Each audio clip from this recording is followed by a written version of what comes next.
Hello. Coming to the village of Sang Adar Rawania. Tulang kata saktori biang note pusiama vulmoy po kakron sa doon.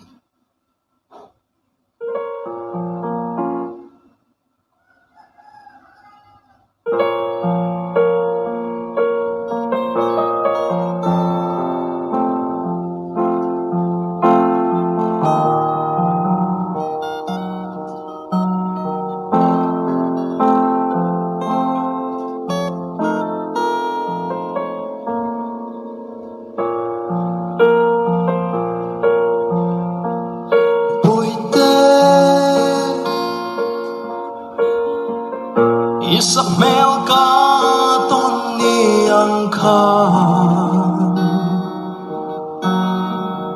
lai ri laing dang reng cham thei lo isak ming an soi rik mai chuan lai ri la darang thang reng nghe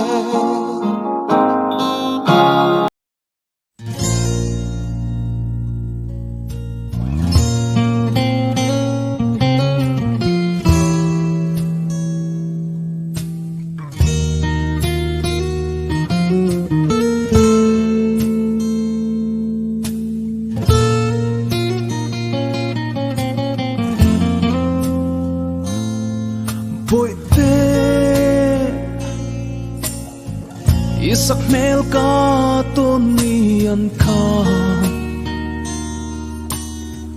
lai ri la eng dang reng cham thil isak mi